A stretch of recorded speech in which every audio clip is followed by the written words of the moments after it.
அனைவருக்கும் வணக்கம். அறுபடை வீடுகளில் மூன்றாவது படை வீடான பழனி தண்டாயுதபாணி சுவாமி கோவிலில் நடைபெறக்கூடிய திருவிழாக்களில் பங்குனி உத்திரம் முக்கியத்துவம் வாய்ந்ததாக இருக்குது. திருவிழாவின் போது பக்தர்கள் கொடுமுடியில் இருந்து தீர்த்தம் எடுத்து மலைக்கோவிலில் முருகனுக்கு அபிஷேகம் செய்து வழிபடுவது சிறப்பு.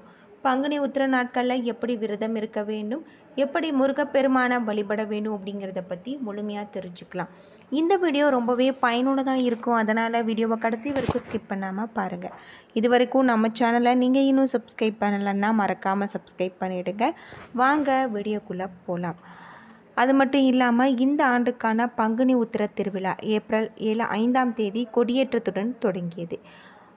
திருஆவினங்குடி கோவிலில் காலை 11 மணிக்கு மேல் நண்பகல் 12 மணிக்குள் கொடியேற்றம் நடைபெற்றது. இதனைத் தொடர்ந்து 10 நாட்கள் நடைபெறும் திருவிழாக்களில் சுவாமி தங்க குதிரை வாகனம், தங்க மயில், வெள்ளி காமதேனு, வெள்ளி ஆட்டுக்கிடா, தங்க குதிரை உட்பட பல்வேறு வாகனங்களில் தினமும் இரவு வீதி உலா வந்து பக்தர்களுக்கு அருள்பாலிப்பார்.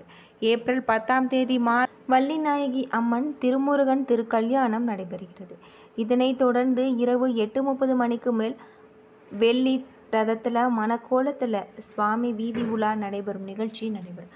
விழாவின் முக்கிய நிகழ்வான ஏப்ரல் 11ஆம் தேதி பங்குனி உத்திரத்தன்று தேரோட்டம் நடைபெறும். மாலை 4:30 மணிக்கு தேர் பக்தர்களால் வடம் பிடித்து இழுக்கப்பட்டு கிரி வீதிகளில் வலம் வரும் நிகழ்ச்சிகள் நடைபெறும். விழாவின் நிறைவான ஏப்ரல் 11ஆம் தேதி இரவு தங்க குதிரை வாகனத்தில் சுவாமி உலா வரும் நிகழ்ச்சியும் அதனைத் தொடர்ந்து கொடியிறக்கமும் நடைபெறும். பங்குனி உத்திரம் தொடங்க உள்ள நிலைகளில் பக்தர்கள் விரதம் இருந்து தீர்த்த காவடி எடுத்து தயாராக வருவாங்க அப்படின்னும் சொல்லப்படுது. முருகப்பெருமான முழு மனதோடு வழிபட்டு வருவதன் மூலம் நம்முடைய வாழ்க்கையில் இருக்கக்கூடிய அனைத்து விதமான பிரச்சனைகளும் தீரும் அப்படின்னும் சொல்லப்படுது. பங்குனி மாதத்தில் உத்திர நட்சத்திரமும் பௌர்ணமியும் சேரும் நாள்தான் நட்சத்திரங்களாக பௌர்ணமியின் பலன் கூடுதலாக அமையும் நாளாக அமைஞ்சிருக்கு. ஒவ்வொரு மாதத்திலும் பௌர்ணமி பல்வேறு சிறப்புகளை அளிக்கிறது. அதில் பங்குனி மாதத்தில் வரக்கூடிய பங்குனி உத்திரம் சிறப்பாக இருக்கிறதாகவும் தமிழ் கடவுளான முருகனுக்கு விழா எடுக்கும் பங்குனி உத்திரம் தனி சிறப்பு வாய்ந்ததாக இருக்கு.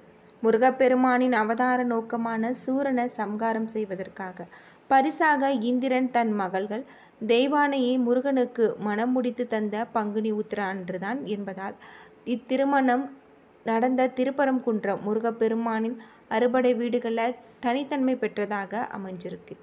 அது மட்டும் இல்லாமல் பங்குனி உத்திரத்தில் விரதம் இருந்து முருகப்பெருமானுக்கு காவடி எடுத்து வரும் பக்தர்கள் அதிக அளவில் இருக்கிறதாகவும் சொல்லப்படுது. முருகப்பெருமானின் அறுபடை வீடுகளில் அமைஞ்சிருக்கக்கூடிய ஒரு கோவில் அப்படின்னா அது பழனி.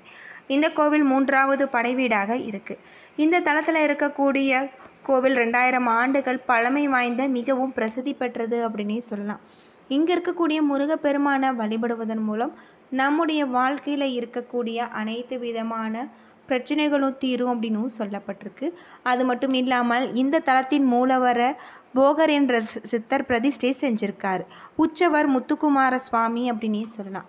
நாரதர் கொடுத்த கனியை தனக்கு தராததால் கோபித்து கொண்டு இந்த பழனி மலையில் வந்து தங்கி விட்டிருக்காரு முருகன். அது மட்டும் இல்லாமல் இங்கு சமாதானம் செய்ய அம்பிகை பின்தொடர்ந்து வந்திருக்காங்க. சிவனும் அவளை பின்தொடர்ந்திருக்காங்க.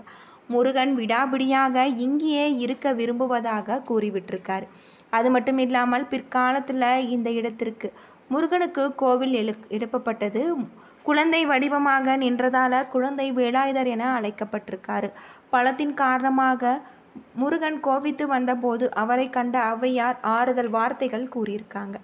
அது மட்டும் இல்லாமல் முருகன் இந்த கோவிலில் முதலில் கோபித்து வந்த நின்ற தலம் என்பதால் மலை அடிவாரத்தில் இருக்கக்கூடிய திரு ஆவினங்குடி தடமே 3வது படைவீடாக இருக்குது அப்படின்னு சொல்லலாம். இங்கு முருகன் மயில் மீது அமர்ந்த கோலத்தில் காட்சி அளிக்கிறாரு. அது மட்டும் இல்லாமல் இவருடன் வள்ளி தெய்வானை இல்லை அப்படின்னு சொல்லப்பட்டிருக்கு. இந்த கோவில் 4 கிலோமீட்டர் தூரத்தில் உள்ள பெரியாவுடையாரை தரிசித்துவிட்டு பின்பு பெரிய நாயும் அடுத்து மலை அடிவாரத்தில் இருக்கக்கூடிய திரு ஆவினங்குடி குழந்தை வேலாயுதரையும் தரிசிக்க வேண்டும் அப்படின்னும் சொல்லப்பட்டிருக்கு. இந்த கோவிலின் வரலாறு ஞானப்பழத்தில் இருந்து ஆரம்பிக்கிறதாக சொல்லப்பட்டிருக்கு. கலகம் பண்ணுவதற்கென்று பிறந்தவர் நாரதர். ஞானப்பழத்தை எடுத்துக்கொண்டு கைலாய மலையில் இருக்கக்கூடிய சிவபெருமானையும் பார்வதியும் தரிசிக்க இங்கு வந்ததாகவும் அது மட்டும் இல்லாமல் பழத்தை கொடுத்து இந்த பழத்தை உண்டால் அதிக ஞானம் பெறலாம் என கூறியிருக்காங்க.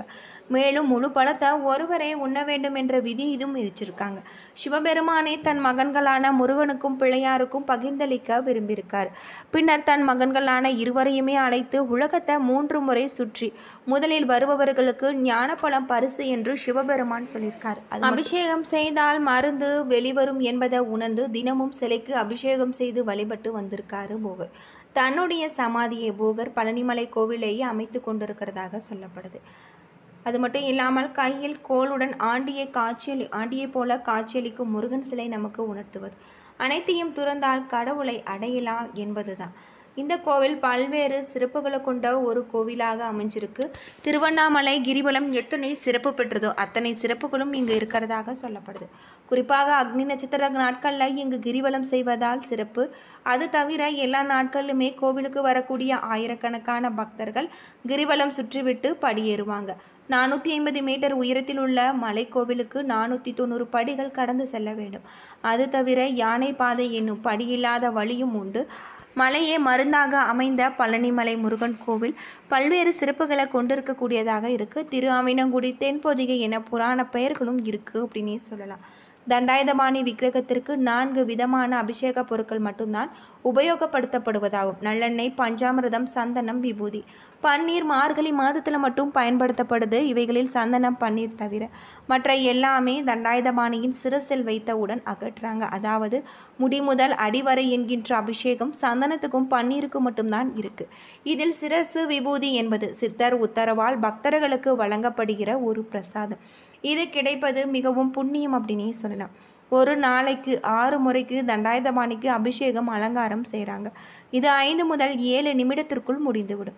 அபிஷேகம் முடிந்து அலங்காரம் செய்துவிட்டால் பின்னர் அடுத்த அபிஷேகம் வரை மாலை சாற்றுவதோ பூக்களால் அர்ச்சனை செய்வதோ கிடையாது. இரவில் முருகனின் மார்பில் வட்ட வடிவில் சந்தன காப்பு சாத்துறாங்க. விக்கிரகங்களின் முருகன்களுக்கு இடையில் ஒரு பொட்டு அளவுக்கு சந்தனம் வைக்கப்படும். முன்னொரு காலத்தெல்லாம் சந்தன காப்பை முகத்தில் சாத்தி கொண்டு இருந்தாங்க. பின்னால் இந்த முறை மாற்றப்பட்டிருக்கு அப்படின்னே சொல்லலாம். அது மட்டும் இல்லாமல் இந்த கோவில் பல்வேறு சிறப்புகளை கொண்ட ஒரு கோவிலாக அமைஞ்சிருக்கு. தண்டாயுதபாணி சிலையில் நெற்றியில் ருத்ராட்சம், கண், மூக்கு, வாய்த்தோள்கள், கைவிரல்கள் போன்றவை மிக அற்புதமான ஒளியால் செதுக்கப்பட்டது போல தெளிவாக இருக்கும். இது போகரின் கைவண்ணம் அப்படின்னே சொல்லலாம். அது மட்டும் இல்லாமல் இந்த சிலையை செய்ய போகர் எடுத்துக்கொண்ட நாட்கள் 9 வருடம் அப்படின்னும் சொல்லப்பட்டிருக்கு. அம்பாள், அகத்தியர் இவர்களுடைய உத்தரவுக்கு பின்னால் போகர் இப்படி ஒரு சக்தி வாய்ந்த சிலையை செஞ்சுருக்காரு. 4000க்கும் மேற்பட்ட மூலிகைகளில் பல இடங்களில் இருந்து கொண்டு வந்திருக்காங்க. 81 சித்தர்கள் இந்த நவபாசனத்தை போகர் சொன்னபடி தயார் பண்ணியிருக்காங்க. பொதுநல எண்ணத்துடன் செய்யப்பட்டுள்ளதால் காலமும் இயற்கையும் தன்னுடைய சீற்றத்தை குறைத்து கொண்டு சித்தர்களுக்கு உதவி செய்ததாக இன்னொரு நுணுக்க தகவலும் இருக்குது அப்படின்னும் சொல்லப்படுது. அகத்தியர் உத்தரவால் ஒரு அசுரன் 2 மலைகளை காவடி போல சுமந்து பொதிகை நோக்கி கொண்டு செல்ல முருகன் அவனை தடுத்து நிறுத்தி போரில் தோற்கடித்து 2 குன்றையுமே இப்போது இருக்கும் இடத்துல வைக்க செஞ்சுருக்காங்க. போகர் இகப்பரத்தில் இருக்கும்போது தன் மனைவிக்கு கொடுத்த வாக்கை நிறைவேற்ற முருகனை மேற்கு திசை நோக்கி பிரதிஷ்டை செஞ்சுருக்காங்க அப்படின்னும் சொல்லப்படுது. கல்லில் சிலை செய்து பிரதிஷ்டை செஞ்சு கட்டிய எத்தனையோ கோவில்கள் சிதிலமடைந்த போதிலும் நவபாசானத்தால் சிலை செய்த இந்த கோவில் மேலும் மேலும் வளர்ந்து கொண்டிருப்பதன் காரணம் சித்தர்களின் மகிமை அப்படின்னே சொல்லலாம். பழனியில் 2 மரகத லிங்கம் இருக்குது. ஒன்று முருகன் சன்னதியில், இன்னொன்று போகர் சமாதியின் மேல். இந்த 2யுமே போகர் பூஜை செய்ததாக இன்னொரு நுணுக்க தகவலும் இருக்குது அப்படின்னு சொல்லப்படுது. குடும்பத்தில் ஐஸ்வர்யம் உண்டாக சகல தோஷங்களும் நிவர்த்தியாக இங்கு அதிக அளவில் முருகனை வேண்டிக் கொள்கிறாங்க அப்படின்னு சொல்லப்பட்டிருக்கு. என்ன நண்பர்களே, இந்த வீடியோ உங்களுக்கு பயனுள்ள ஒரு தகவலை தந்திருக்கும்னு நினைக்கிறேன். வீடியோ பிடிச்சிருந்தா லைக் பண்ணுங்கள், ஷேர் பண்ணுங்கள், கமெண்ட் பண்ணுங்கள். இதுபோல் தகவலை தெரிஞ்சிக்க நம்ம சேனலை மறக்காமல் சப்ஸ்கிரைப் பண்ணிவிடுங்க. நன்றி நண்பர்களே.